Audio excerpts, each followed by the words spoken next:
Hi, everyone. This is Crew Talk, Shoots.video.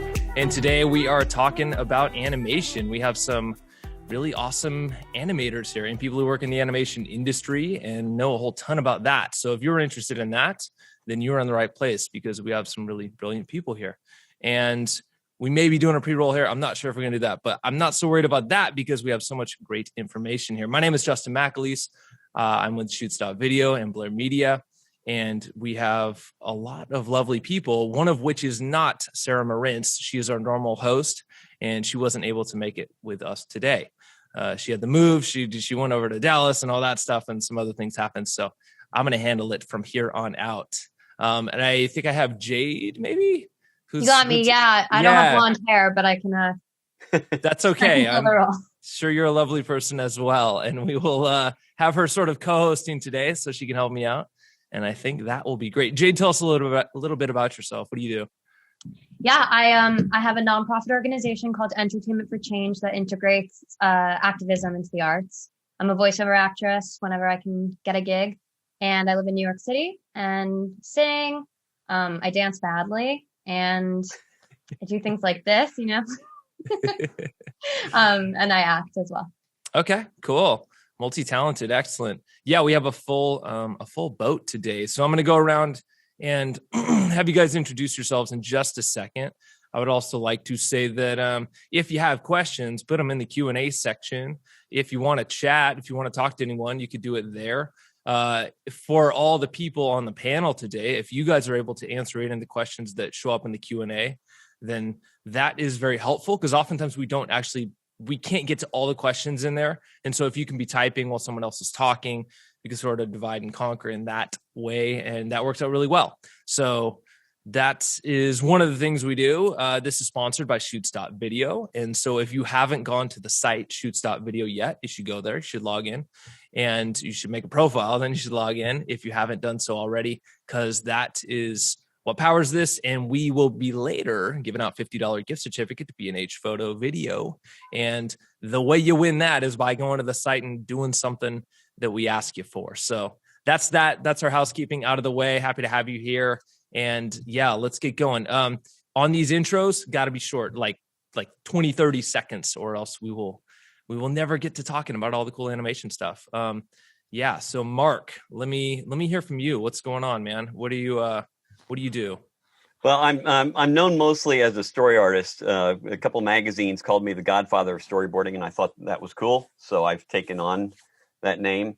I've been working in the industry over 30 years. I work mostly in live action, but I storyboard and produce animation as well. I've worked on nearly 6,000 productions now. I'm currently on all of the Walking Dead shows, all three of them, the new Dexter, Black Lightning, and I forget. I mean, I've been jumping back and forth every day between a lot of different really big shows. But a lot of what I'm storyboarding are the animated characters that are in those shows. Like on Black Lightning, we have CG versions of every actor. So all those sequences, among others, I'm also boarding. I wrote. Yes? That's cool, man. What? No, I was just saying, wow, that's a lot of stuff. And it's great that you're able to work on so many shows simultaneously. That's really awesome. It's fun. It's a lot of late nights. Yeah, I can imagine. DJ, you're next in my lineup. What's your deal? Hey, man. I'm DJ. I've been in the industry since about 2003. Many magazines have called me subscriber, but beyond that, I've done the opening titles: CSI New York, CSI Miami, a couple seasons of Survivor, Big Brother. Currently on The Masked Singer. Did the New Year's Eve for Fox, and also the 2018, 2019 World Cups. I also teach animation at Arizona State University and for School of Motion. So I kind of do a little bit of all the animation, visual effects, kind of cover it all. Wow, that's cool. You didn't mention Blair Media. That seems weird to me that you didn't put that at the top of the list. No, you've done some of our lower thirds and intros for some of our corporate clients and things like that. Did a fantastic piece for Santa Clara University that I think Corbin, I have good feelings about. So Corbin, kick him off. He's done. Levi, you're next. What do you do, man? Tell me about it. So I'm Levi, and I've been in the animation industry for about 10 years. I've worked on TV shows, commercials, VR, AR, And some significant shows that I've worked on in the past have been Penguins of Madagascar, the TV show. I've worked on webisodes for Star Wars Lego, and I've done a few Lucky Charms animation commercials. So there you go. I've eaten a few Lucky Charms, Yeah. so I think we're even. We had you on a while ago, yeah? We had you on a call. Yes. you did. Yep. I am not crazy, at least not for that reason. All right. And Mike, I know that you have an illustrious career going. Tell me a little bit about Pipsqueak Animation. Gosh, well, not in comparison to Mark's resume, but I started my career at Disney Feature Animation. I was there for about 12 years. I was making short films on the side, and they eventually got good enough that I was able to leave and start a kind of professional directing career. And then, as I sort of often tell people, I started selling some projects, and they gave us the money, and we ended up making the first one sort of in-house. I decided to not outsource it and buy some computers and software, and we did that, and people started coming to us. We started selling more things, and one day I woke up and I was like, I guess I have an animation studio. So we do a combination of work for hire and original content. Clients include DreamWorks TV, Cartoon Network, Netflix, Comedy Central, MTV, and then American Airlines, all kinds of things. So original content and work for hire, and been doing this for not as long as Mark, but. No, that's awesome. Yeah, so that's a lot of stuff I like and have probably seen. That's great. Rachel, I think you are next. Tell me. Hey, everyone. So my name is Rachel J Schultz, and I've been in the animation industry for about 3.5 years. So a little less than some of the people up here, but it's super, super awesome to be able to be a part of this panel. Currently, I've been working in TV and the gaming industry, and I have a lot of work that's been on Netflix and Nickelodeon, and have worked on some AAA games as well. But currently, I'm an animation supervising artist at DreamWorks TV. Gotcha. Beautiful. All right. And Kane, how you say your real name, Kane?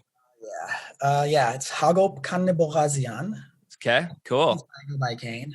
I've been creating animations for about 23 years or so. Began my career doing commercials for TV, things for Taco Bell and local stuff. Went into video games, worked on some games like X-Men Legends, Chronicles of Riddick. And then for the past 15 years, I've been doing pharmaceutical and scientific animation. I head up an animation team at a company in San Francisco called Visera. And yeah, we work with the top pharma companies around the world. And on my free time, I write children's books for fun. Nice. Yeah, good. I'll bet there's a lot of money in the pharmaceutical industry that probably has a slightly different career path than some of the other stuff where people are doing it for other reasons, I would imagine. That's great. Jade, do you have the questions in front of you? Do you want to get us started here? I think you said questions because I did. It cut out for one moment. Oh, sorry. But yeah, no, I would love to know how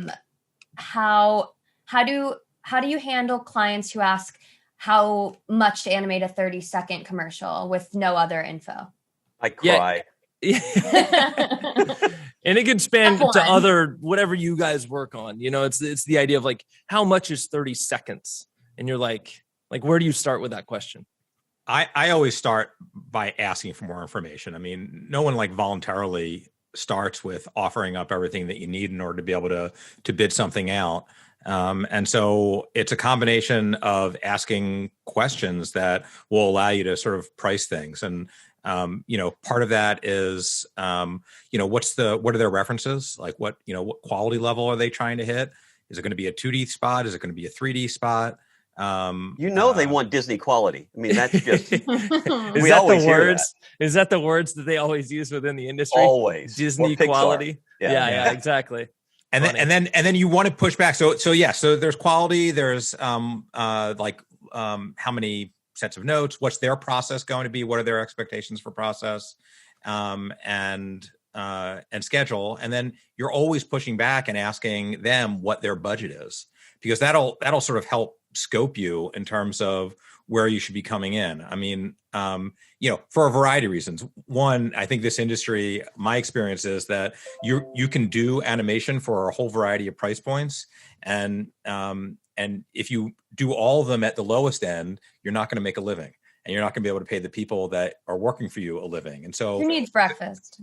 yeah, right. Well, maybe you're only going to be eating those Lucky Charms that Levi has animated. So I think it's like you want to scope things so that you can make a sort of accurate bid and a place to start. And it's also a place to start weeding people out, because as Mark said, I mean, I am sure that we've all had people call us and go, give the Disney reference, or I've definitely had like the Star Wars reference. Someone's looking for visual effects. We want it to be like Star Wars quality. And then you ask what their budget is, and they'll, $1,000. Yeah. You're like, okay, well, we can cut this conversation off pretty quickly. I think it's also about understanding the industry.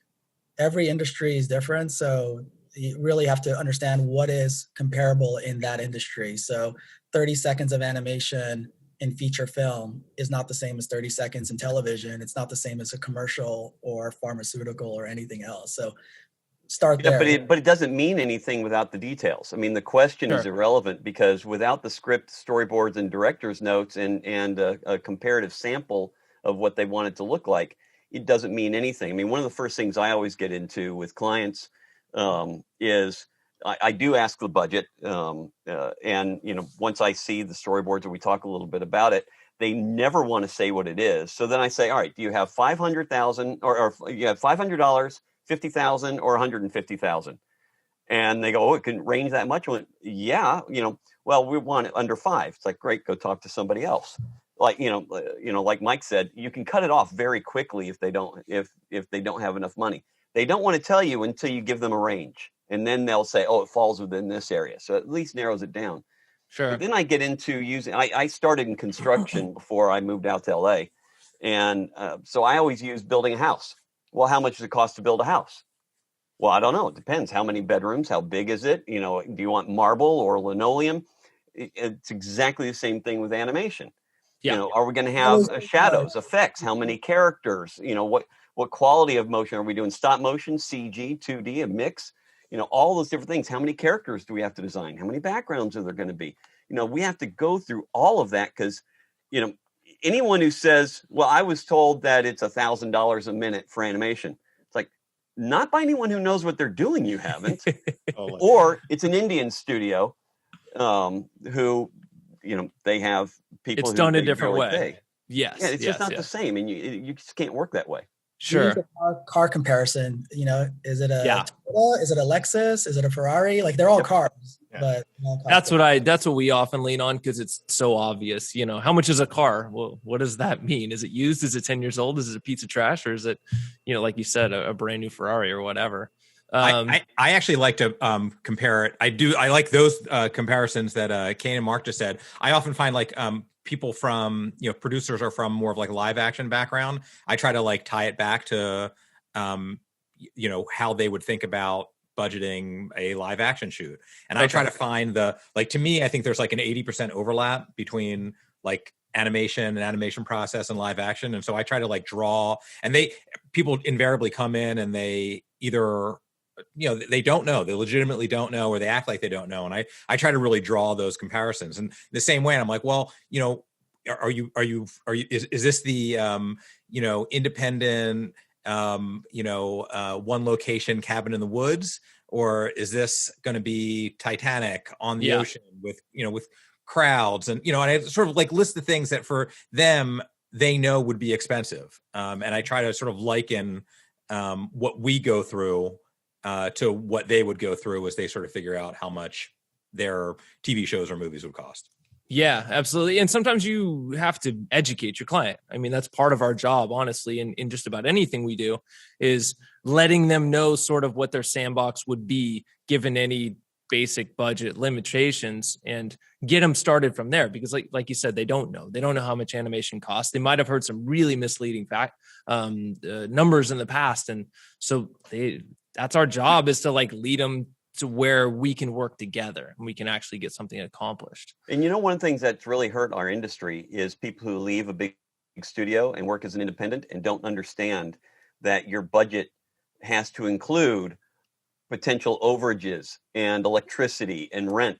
So what they're charging is something you can't make a living on, but then it trains clients to expect 1/10 of what it should actually cost. So independents who don't understand true costs hurt everybody. Yeah, because they're robbing Peter to pay Paul. You know, it's today they might not have anything budgeted for backup or upgrades to their software or new hardware or any of those things, and so it's only going to be sustainable for a couple of years. And then the client might want to come back and be like, "Hey, I want to update that version," and they're like, out of business, or they don't do that anymore. They don't have that stuff sitting around or any of that. There's a lot of hidden costs from the consumer's end, from the whoever is contracting you out to do that they just don't realize what our overhead is or what your guys' overhead would be. Yeah, quite interesting. DJ or Levi, I feel like we've covered this fairly well, but or Rachel, any other input? I would just piggyback kind of on what was already said. I spent 7 years as a creative director at a major tech company where on my floor I was the only person that wasn't an engineer doing code, doing that kind of stuff. So when people would come to me, it was, the education was the big thing. I mean, imagine if you stopped, to bring it up yet another metaphor to it, you stopped at a place on the side of the road that said restaurant. Sure. And, you'd go in and you'd say like, how much is food? What is food? You wouldn't have the information to like tell them that you want like, a cheesesteak or whatever you want. But that was kind of the situation that we had, was they knew that they needed a video or an animation or whatever it may be to put together. But they just lacked the background and that understanding to be able to actually make it. And so that was where we would step in. And we found the more that we focused on education, like the easier it was to kind of convert clients into good clients, so that they weren't kind of underbidding, so that they knew next time around what to kind of expect. Yeah, I was gonna say another strategy that I have is to try to get them to understand that, you could go to an Indian studio or wherever and maybe get a bid that is lower, but you're not going to get the service. And so one of the things that we sort of try to do is to say, hey, look, we'll work with your budget. I mean, again, there needs to be a minimum that we can do anything with, but a better way of thinking about our services as sort of like more of a boutique studio is we will help you figure out the best way of spending that money. So that you can get as much on the screen as possible, but it's realistic. Like we can actually pay people, reasonably. And again, for the right client, that actually is a selling point. Like they actually, if you come in and you don't know animation, and there's all these knobs that we can tune on the animation side, and some things that might be like really valuable, like for us creatively, like maybe we're like motion sensitive. And so like animation is super critical, but maybe for the client, they don't really care about that. What they really are interested in is like the overall like visual complexity of the frames. And they don't really care so much about movement. Well, if we know that, then we can sort of help guide them to, what would be an art direction style that would give them what they want, but allow us to sort of work it so that, again, like it'll come in under whatever budget cap we've agreed to. Yeah, we've kind of backed into budgets at times too, where, if they've got something, I'll say, all right, let us design something that works. Instead of you telling us what you want visually, you tell me what you've got and I'll tell you what we can design to fit that budget. And quite often that's worked and we've sold clients that way. Yeah. That's nice. That's almost all of what we do. Do you guys have any workarounds for educating them? Do you ever send them to watch other videos, or do you have a white sheet of stuff like that? What's the best way to get them on the same page with you guys?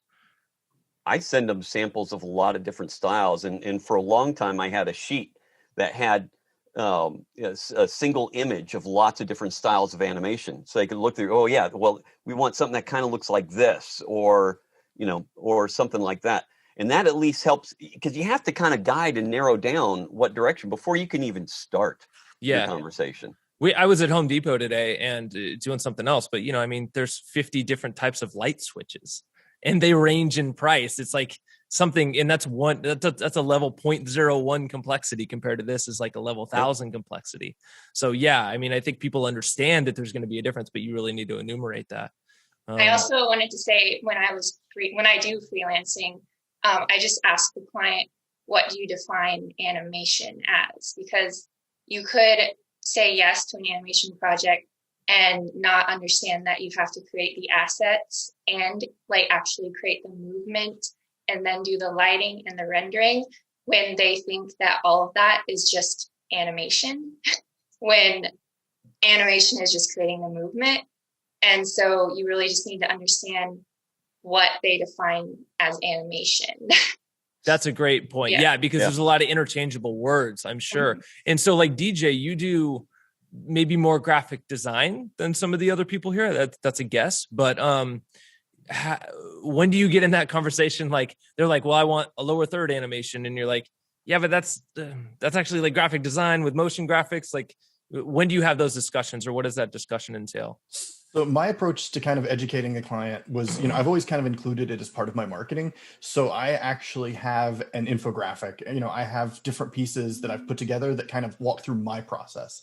Because my concern is if I start bringing in pieces that other people have done that, they might ask for something that, it's not really, 100% what I do, and all of a sudden I'm dancing around and sell animation, then that's just not my jam. So I actually created like a video, an infographic that kind of goes over not just the different styles and like kind of breaks out the different techniques, and it's just a little 2-3 minute piece that breaks that out, but also talks about like what's the workflow going to be, what can you expect from me throughout the process. And that was something that I picked up for, we did that at the tech company that I worked with, just because it made it easier when we were getting requests to be able to send this out. And, this kind of, it was how to work with us 101, what we expect from you, what to expect from us. And just, it kind of greased the wheels so that things moved along in a much better way, because there was that kind of, since it was motion design, there was, so you do graphic design, but you animate, and it was very clearly codifying what we do, and it felt tailored to us, and it was a nice vibe. Yeah, that's great. We, for freshman year in film school, we learned what a pan was, and a tilt, and a dolly, and a jib, and a truck. And I still to this day have they're like, well, just pan up, and then I'm like, and it grates in my head. It hurts my head a little bit, and I know what they mean. They're saying up. I understand it, but it still hurts me in my soul. I'm like, it's a tilt, damn it, it's a tilt. When you tilt up or down, it's a tilt. And I'm sure Mark has dealt with that a little bit, where you're trying to all the time, but it makes a difference, because a boom up is different than a tilt up, and 100%. You have to use the right terminology. Yeah, because in 2D animation, a pan is any movement, because you're just working in 2D. That's changing a little bit these days, just because now we can integrate 3D with so many different things. But yeah, it's those. And so yeah, even seasoned directors misuse pan. I'm quite sure. And I got to tell you, some people you would never think are still misusing that term. Jargon is very important in a working relationship, and even on color, even on mute, sound, any of those things, because you can misuse those words. And so like as a client, I think it's important for you to educate yourself on just the nomenclature. And as one of us, like we need to be consistent in what we say, so that we're not dancing around it too much. Something that I just thought of that a bunch of you have probably dealt with, are also really paying attention to the fine print in your contracts. Last year or a couple of years ago, I was producing the open animation to a movie for Universal. And we agreed on the cost for creating the look, design, and final delivery. But then when I got the contract, they had a whole section on security, and they were dictating that we had to have key card entry into our studio and a certain number of security cameras pointed at certain directions. And I just called the exec. I said, "Oh, you're removing this entire section." He goes, "But it's a security issue." I don't care what it is. I'm not even considering doing this. I said, "You've got $150,000. I said, I'm going to charge you $250,000 just for that paragraph or that page. If you want it, there's no need for it. Just remove it, or we don't have a deal anymore. And you're in a tight bind on schedule." And so you're down $150,000. Oh, okay, good. I was hoping they just got rid of it. Don't ever think that you can't change a contract. I've had Disney tell me Disney doesn't change contracts, which is bullshit. I've changed every Disney contract I've ever been sent. So, but you have to read the fine print, or you can really get screwed. Have you guys, this is sort of a different discussion maybe, but have you guys ever put something in a project that has a bunch of other animators on it or a bunch of other companies doing it, and then like your work gets mistaked for anyone else's work? Has that ever occurred? I know that happens in VFX a lot, where there's 50 VFX companies working on a project, on a movie, for example. So sorry, what's the question though? Basically, have you ever animated something that was part of a project that had other animation in it, and then like those other companies maybe didn't do what you would have done or didn't live up to your level of expectations, anything like that? I mean, I don't know. Yeah, sure. I don't know. Personally, we've worked on other things, but generally I've been pretty happy with what other people's work was generally. And well, you can only affect what you can affect. I don't know. For me personally, I don't let that kind of stuff affect me one way or the other. Yeah, I don't think it's that big of a deal. I mean, you put your stuff on your demo reel, so that's really all that matters. I mean, I've been head of story on a lot of projects with a lot of story artists working under me, and each one did their thing. I'm still in charge of the whole thing, so I'm still responsible. But if someone says, "Oh, this was great," well, that was so and so, and it really doesn't go beyond that. Gotcha. Cool. Jade, I think we're moving down the list here. I think we covered a lot of the stuff. Oh yeah, no, and yeah. I have a transition into it and something to perhaps add to in that I really appreciate the education conversation, because especially in my early-ish career, I've been on both sides in a deep appreciation for the animation, and as a voiceover actress being paid to eat breakfast, and also having a nonprofit where I've worked with animators and companies and said, transparently speaking, I don't even know where to start with this budget. And I would love for any insight that you could provide for me so that I can respect and honor your work. So it makes a huge difference in just that transparent communication from the start. And so I've really enjoyed this myself. So speaking of early careers, how did you get started in animation, and do you remember your first animation job? Mine has to do with sneaking into a place. When I first got started, I failed miserably at a test over at Filmation Studios, and because of that, I ended up working in live action for a long time, and then digital ink and paint started happening. So I bought myself a digital ink and paint system and started just doing a bunch of demos just to play with it and learn it myself. And then I ended up with a demo reel. And I had heard that Disney, or that a production company called Light Point Entertainment was moving into Disney down in Orlando. And they were a CG house. So I figured that they would end up needing 2D at some point, because most people don't understand the difference, clients. So I wanted to be their point source, but they hadn't opened up their offices yet, so there was no phone number. But I knew they were on the back lot at the Disney MGM Studios, what they called it at the time. So I called an animator friend of mine, Travis Blaze, who was working on the back lot. And I said, get me a pass in to see you, but I just need to sneak onto the back lot. And he said, why? I said, does it matter? He said, no. So he got me a pass. I snuck on. I just parked, and I just went into every building I could find on the back lot until I found this guy, the president of the company. And I asked if I could, I said, look, I'm not looking for a job, but I'm assuming you're going to need 2D animation at some point. I just want to be your source. You got a minute? Let me just show you my stuff. And so he opened the door, went back. I showed him what I was working, some of my work. And then he started showing me what they were working on. They were working on a piece for the upcoming Disney Cruise Line. The cruise line hadn't opened yet. And by the end of the conversation, I walked out with a contract to animate Tinkerbell to help launch the Disney Cruise Line. And that was my very first animation job. Wow. That's some Steven Spielberg stuff right there. If you guys have heard his story about getting his own little office there on the lot. That's great. DJ, what about you? Oh man, how can I follow that up? No, so I guess my mine also incorporates illicit activity, only in that I was at film school during like the old Napster days, and I was the only person at my film school that could liberate software, so to speak.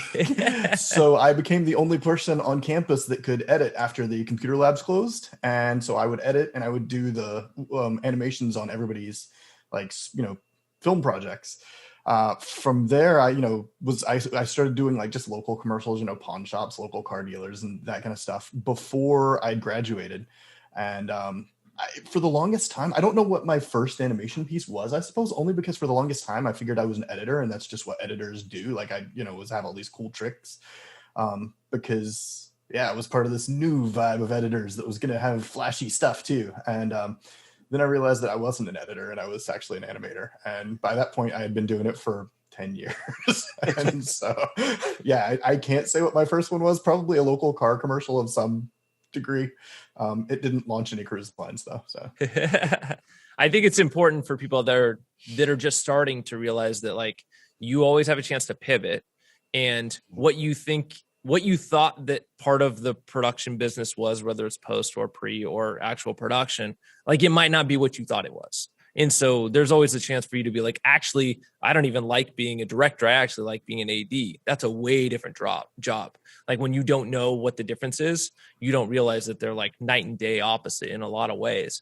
And so there's always time for you to change and like get and specialize a little bit. Because a lot of times people like people who are more specialized, not like I can edit and direct and DP and I do all the things, which is some of the crap that I say sometimes. And it's because I'm not good at some of those things for sure. I'm sort of bad at some of them.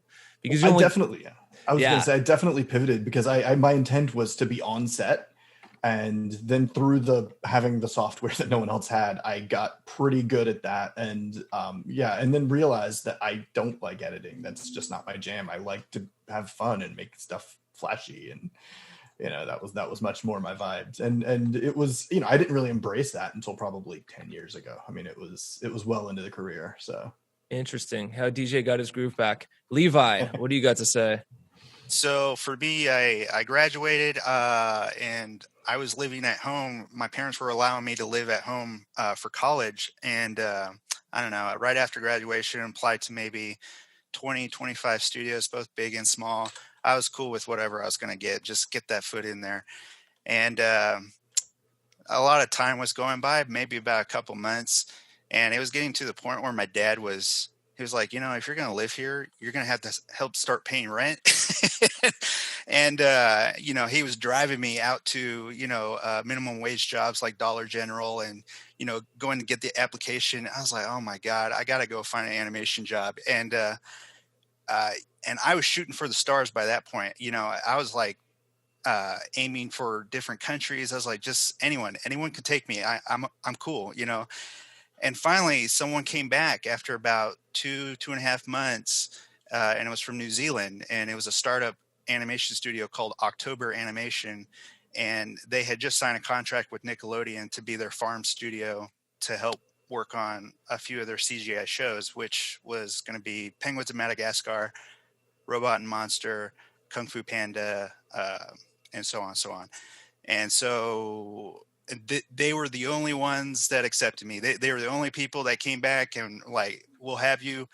So I had to go through another month of process to get the visa, get that going. I had $2,000, went over to New Zealand, like 8,000 miles away, and started my career. So there's no wrong way to do it. I think that's what it is. It's just trying where you can and fitting in whatever way is possible for you. We have some more questions here. I love that you guys are answering the questions on the Q&A. That's great.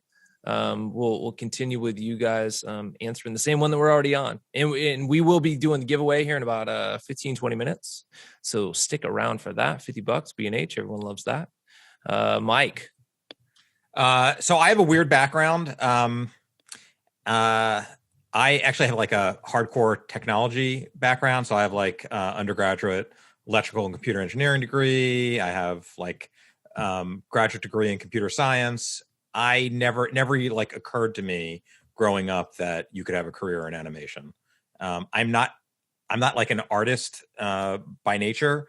And so, just like nothing fit for me that the career that my sort of second career would even be a possibility.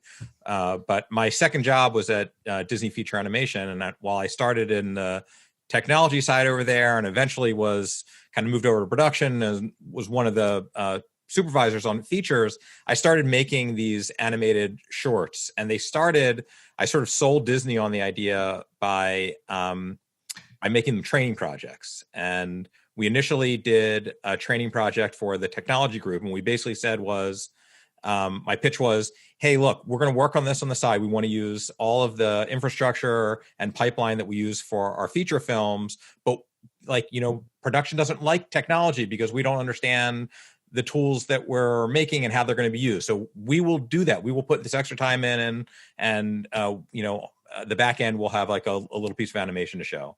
And that turned out to be really successful. And so successful that we finished the first one. Took a long time, but I would say two things. I was not originally thinking I was going to do anything other than get it off the ground. And then when no one else stepped up, I was like, okay, I'll produce it. And then no one stepped up to direct it. And I'm like, all right, well, I'll direct it.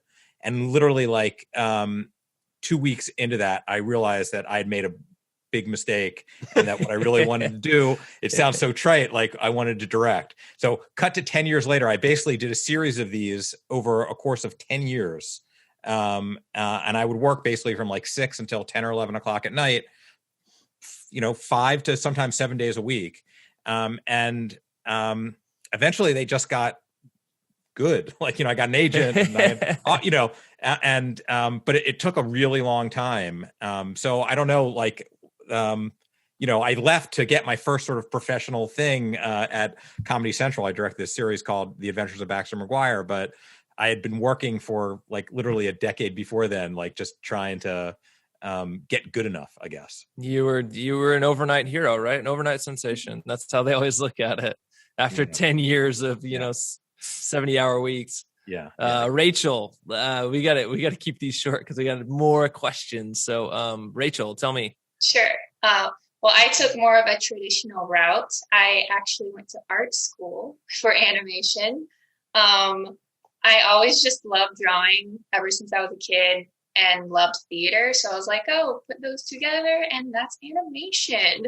So I'm like, okay, I'm going to go be an animator. And I went to Savannah College of Art and Design in Georgia. And so I took their animation program there, but I did not receive a job for about probably 2 years after I graduated, which could be a really dark place for students right now when you're just graduating.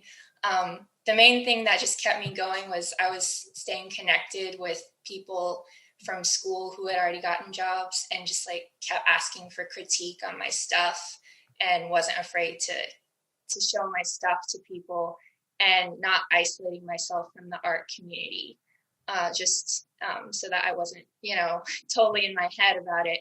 So, I landed my first animation job in Vancouver, Canada, and I worked on a TV series that was that's on Netflix right now. It's based on How to Train Your Dragon.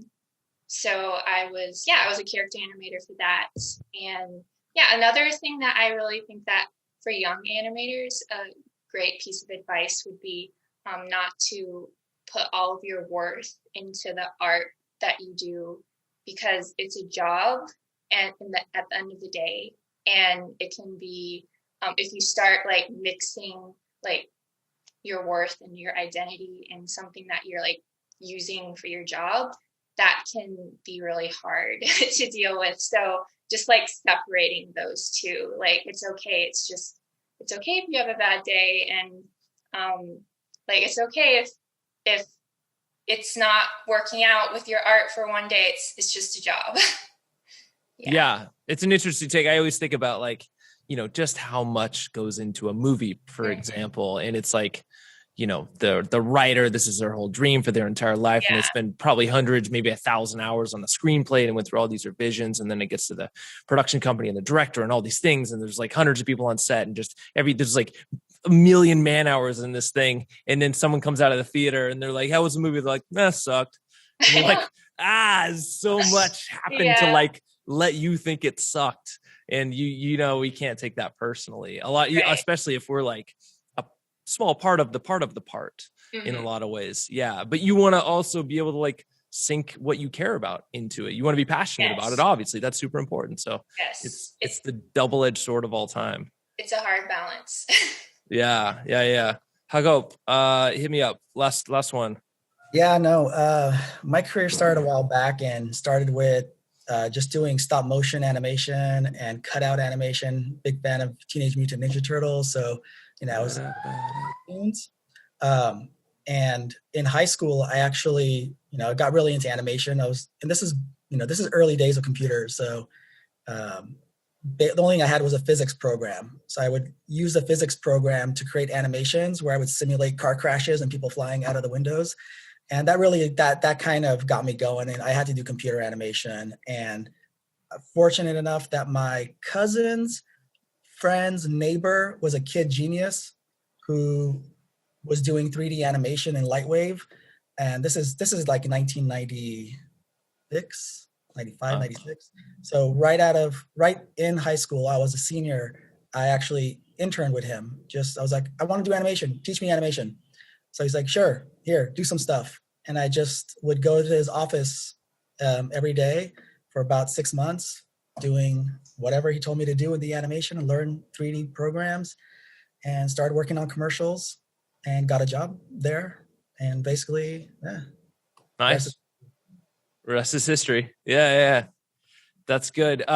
Jay, I think we'll do the giveaway in just a couple minutes. There are some more questions in the Q&A. If we can do any of those, let's ask one of those real quick. Anonymous attendee, has anyone seen a good cheat sheet of animation terminology, let's say for producers or directors, so that they'll be speaking the same language? Sort of what we were talking about before. Any easy to grab thing with nomenclature on it? Well, I know my book on how to produce independent animation had it, but that's out of print, so that won't really help. That wasn't even a shameless plug, because it's not even, there's nothing to plug. You can't get it. Come on, Mark. Several books out there. eBay? Well, look, it's on Amazon, but it's like $200, and believe me, it's not worth. Oh, it was a plug. Nice. No, I don't get any money from the resales. Oh, I see. Yeah. Kane, what were you going to say? What book, maybe? Well, I was just saying there's several books out there if you just look for animation for producers. Okay. Interesting. Oh, producing animation is a really good one. It's a purple book. I'm trying to think of the two women wrote it. It's fantastic. So it really covers everything, including scheduling and budgeting. Nice. If anyone knows the name of that, put that in. Catherine the Q&A. Winder was one. Producing Animation by Catherine Winder. Nice. Perfect. Jade, any more questions from the list? Yes. We have, I would love to know if there's a favorite project or a least favorite project that anyone would want to talk about. Sharing. I can just go real quick. Levi, yeah. Yeah, when I got onto Star Wars Lego, I was in heaven. And because TV, man, that stuff is so brutal. That the schedules, the way that goes, like it was an ongoing, rigorous schedule thing that I did not love in the end. And so when I got into Star Wars Lego, it was a lot smaller. It was like a group of 10 people. You can just kind of talk with people in the same room. And the projects were smaller, but the quality was higher. So you could put what felt like a lot more into it, like special effects and lighting, just up the quality than what I was seeing in TV. And so when I came in, I didn't start off on Star Wars Lego at first. It was like on Lego City stuff, but they soon found out that I had like a real interest in that stuff. And they're like, well, maybe we'll throw them some shots. And one of the supervisors threw me a lightsaber shot. And, you know, like this is 6-year-old me going, yes, thank you. And I did not screw up the opportunity, because I was like, I don't know if I'm going to get another lightsaber shot, but I put myself into it. Like I did reference for it. I thumbnailed for this sucker. Like I put everything into it, and it impressed everyone enough where they're like, give the lightsaber shots to Levi. And from that point on, for like a year or two, you know, I was in heaven doing lightsaber shots for Star Wars Lego, you know, little mini Yoda, mini Luke, little Darth Vader, like, so good. So that's great. Anyone else? One of my favorites was when I first decided to go full time into storyboarding. I had been art directing at Nickelodeon for a number of years, and Spielberg moved into Orlando with Sequest. If any of you remember the old Sure. futuristic submarine series on NBC. And I figure, well, it's Spielberg, NBC. It was the biggest budgeted show on TV at the time, and it was science fiction. Not one of those things is bad. So I wanted on that show so badly. And 15 minutes later, I had the gig, and it was the most fun and the best food and great off. I mean, it was literally everything. And I got my start on doing second unit direction on that show, my first season in. That was an absolute dream job. That's cool. Yeah. And I think that's what we all have to keep in mind as we go through our lives in production or any sort of creative role. I think is that you're going to get ones that are sort of stinkers, and then you're going to get ones that are awesome, and you got to hope you get more awesome ones, but it's no guarantee. But enjoy them while you're there, for sure. Because I think my first movie was called Slave Girls from Beyond Infinity. It got better after that. I think there's a fine line. I was gonna say, I think there's a fine line though, because like if you're going to, my experience is if you're going to have like a long career, Rachel sort of like hinted at it. You have to have, I call it like double think. Like this, I'm constantly practicing double think, where you're going to have different projects that are of, in this instance, different projects that you like more than others, but you need to find something that you do like about it. Again, the ones that are really horrible that you can't do, but most other ones, there's like sort of pros and cons. And I think the idea, so, to prevent yourself from getting jaded and to, allow yourself to sort of stay creatively motivated is to sort of like find the part of the project that you really do like and just concentrate on that. I mean, the negatives, they're always going to be there, but if you can sort of just kind of keep present the positive parts, I find that really helps me just stay present and like kind of do good work day in and day out. So like in terms of like my personal favorite, I mean, it's hard not to have like projects that you've like conceived yourself and then sold, and then you get to make, like, those are super fun. It's hard to say which one of mine. I'd probably say this small little project I did for DreamWorks TV called Fifi Cat Therapist was just super. It was just super fun. It was like we had a great small little writing team, and I just really liked everything about it. I think the episodes came out great, and they were fun, and they were kind of what I envisioned going in. So that'll probably be my favorite. I guess my favorite, I can talk about my favorite and least favorite because it was the same project. Right before COVID, I was working on, so I had pitched similar to what Mike was saying, it was kind of my idea, pitched it, complete, blank slate kind of thing. And it was the keynote graphics for the HIMSS conference, which is this huge conference of like biotech, that kind of thing. 50,000 people come to it, and it was for the huge screens in the back. They were 30 feet by 20 feet or whatever. I mean, they were huge, and we had this really cool. It looked like something almost out of kind of Prometheus. Had this very like Ashthorpe vibe, really cool. And we were about 2/3 of the way through it when the entire world canceled everything, and HIMSS decided that they were too far into it to not have a video, but they would not need this video anymore. So we took this awesome, beautiful piece as it was coming along, and we turned it into a 16:9 web video. Jeez. And it just, it was. I mean, I understand what they did, and we were able to take it, put it together in a way that was still, it was pretty nice. But I mean, it was a 9:16. They did it vertically. You're saying, yeah, gotcha. Yeah, that's and rough, it was, man. but it was supposed to be this huge wraparound for the for the ballroom. It was going to be so nice, and it was. Jeez, super rough. Yeah. I think that puts us to the trivia part. So, load up your Shoots.video. Here is the question. Everyone get there. What we're going to do is you post in the chat the answer of whatever this question is, but go to Shoots.video, log in, make sure you are there, because if you're not, then you won't know the answer, but you might be able to figure out the answer if you've ever seen this show before. Okay, so here we go. What did Justin, just post on the Shoots.video community wall? So go to the community wall and tell me what I posted. It's the thing that I talk about all the time.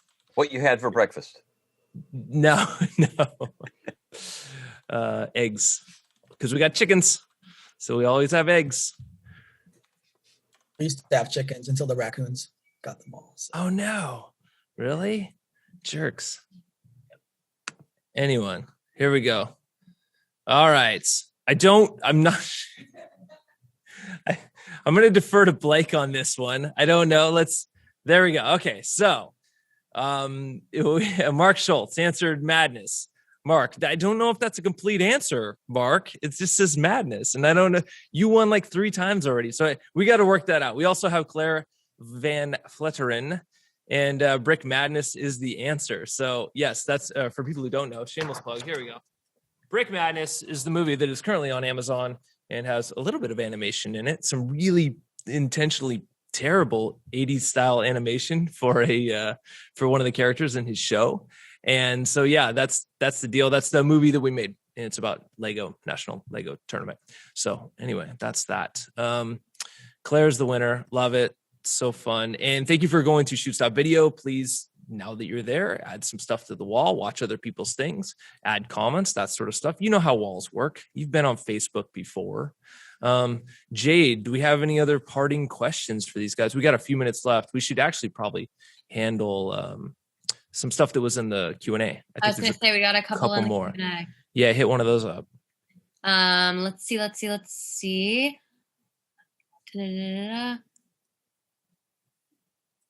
I'm a corporate producer and my clients are starting to ask for more animation. Can you give me a better sense of what is 2D versus 3D versus motion graphics and any other forms that fall under the generic animation umbrella? Big topic. I can say that I've answered this question for the same people over and over again, and clients and just everybody. And it's never going to be answerable. There's no answer to this question.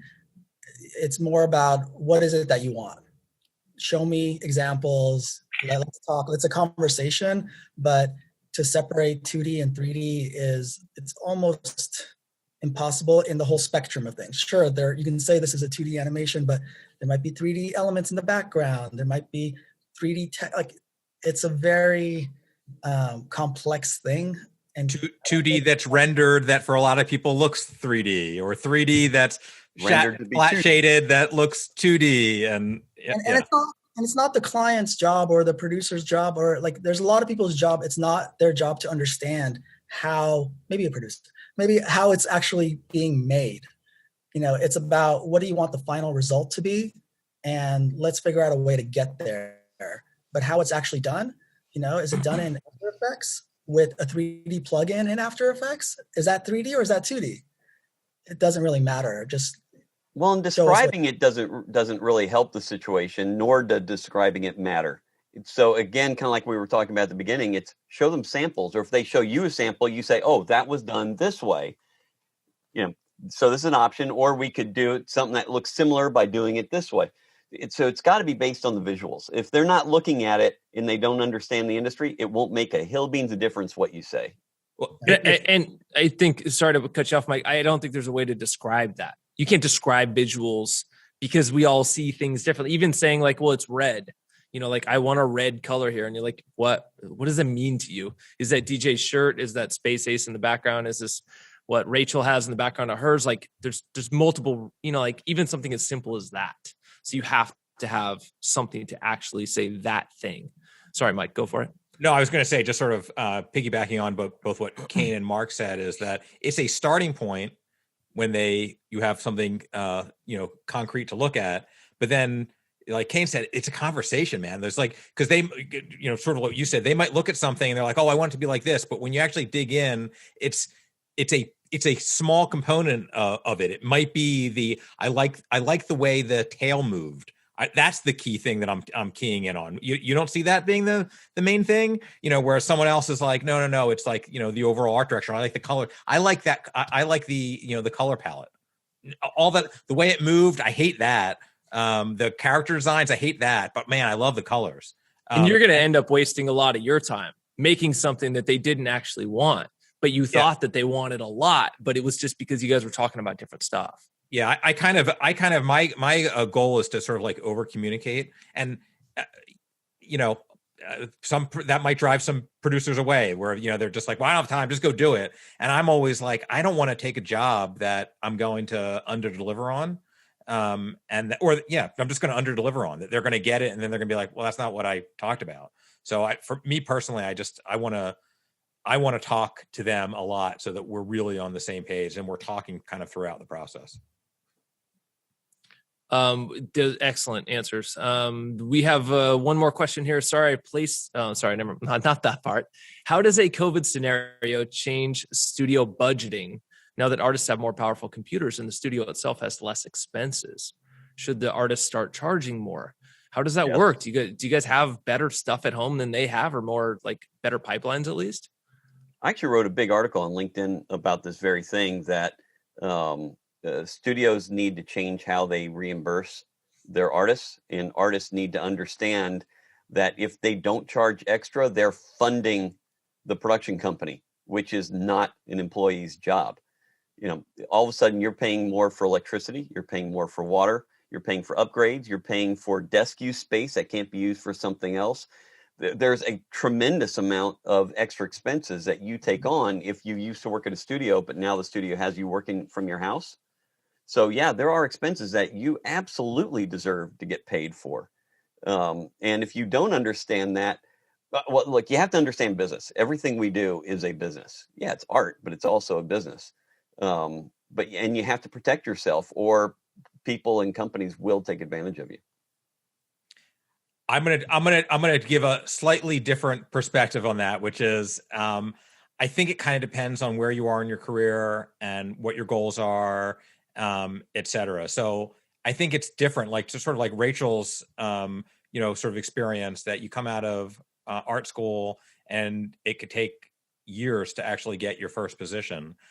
I kind of give different advice to different people depending on where they are. I think getting those first couple of jobs is it's super hard and it's super critical. And I don't think film schools and animation schools in general prepare folks very well for what it's like to be out in the job market and what they're up against with people who actually have been doing it for a few years. So I just think people need to sort of scale their expectations. Like, someone that is fresh out of school, they might have talent, right? But they might not really know how to use it efficiently. And so giving them work might take 5 times longer.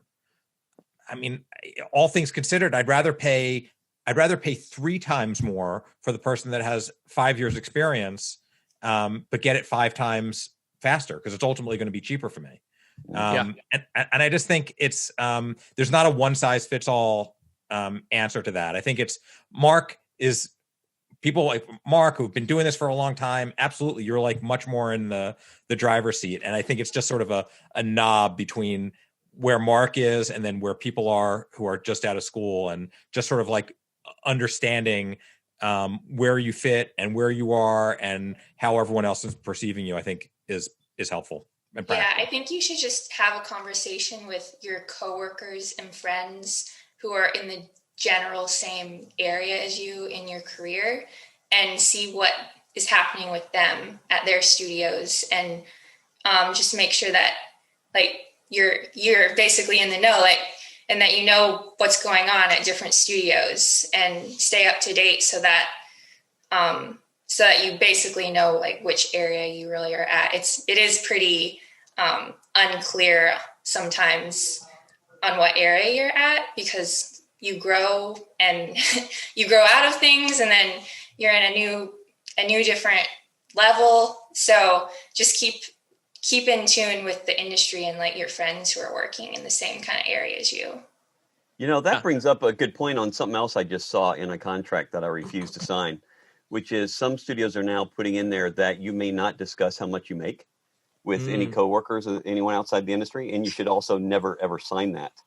You should also never sign a contract that says you won't speak badly about a project, because the only reason for that is to protect people who are doing bad things.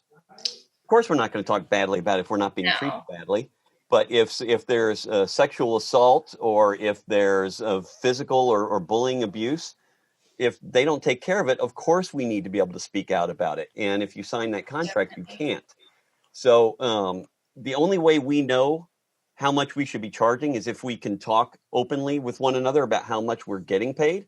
And companies are trying to keep us from doing that because it benefits them. But if all of us just decide, no, I'm never going to sign that, it takes everybody sticking to it.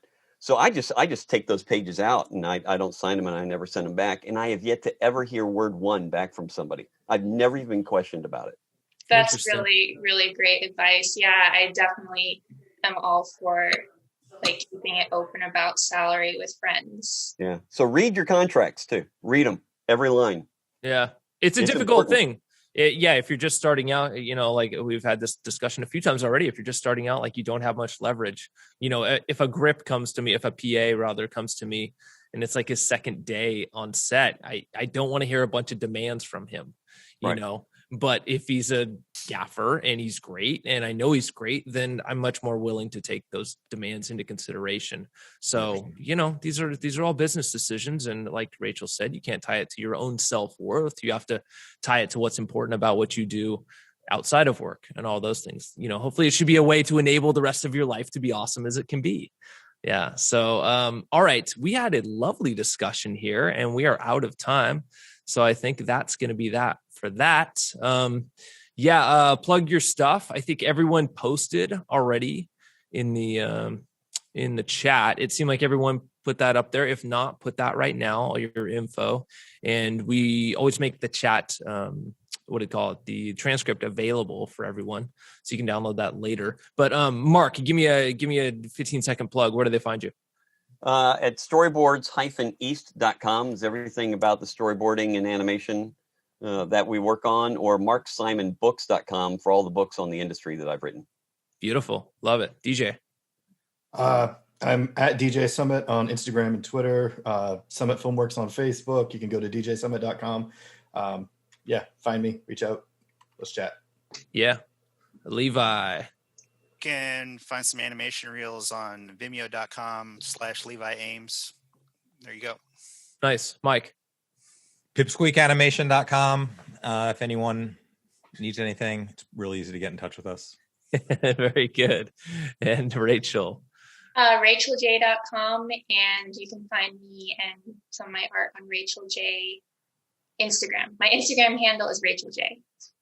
Notice the spelling of the Rachel and the J. That's important in that transaction. Kane. I guess go check out hiddengemsfilm.com. Very nice. Love it. And you can find me on @JustinMakesMovies on Instagram or my name on Facebook. And there's a link tree with Justin McLeese that would probably take you to all that stuff. So, Jade, you're last. Yeah. JadeZeroff.com. And then my Instagram is @JadeZeroff. You can find me dancing in an Earth costume most of the time. I love it. I'm going to add my link tree. Go watch Brick Madness if you like comedy or you like things that are good, because I made it and I think it's good. I tried really hard. So check it out on Amazon or on you can buy it on brickmadness.com. You can buy actual DVDs and stuff. So cool. Thank you so much for being here. I had a great time learning about this stuff. This is one of my weak spots. I don't know that much about animation, to be honest. And so it was awesome. Go to Shoots.video and make those, get those logins going. Get our community working for all these types of stuff so we can all get hired and do that good work. Talk to you guys soon. Thank you so much for being here. Thanks for hosting, guys. Yeah, it's a pleasure. You might be looking at Shoots.video and thinking, so how does this all work? Is this about A, setting up the whole crew for me? B, just giving me options and having me handle it? Or C, something in between? Well, it's D, all of the above. To put it simply, we're here to help you in any way that we can to get the crew and talent you need for your next production. We believe that every level of video production can benefit from a well-maintained list of qualified crew members for every position. This goes for pre-pro, on set, and for post. Every project is different, so if you need a producer to help manage the decision-making process, then we can totally do that. If you're already a producer and want to build your own crew from scratch, then go for it. We're here to make your next production a success. And if you are crew or talent looking for producers that want you, then you've come to the right place. Sign up now, and also leave a referral for any solid people that you know that are already on here. Thank you for considering Shoots.video, and happy shooting!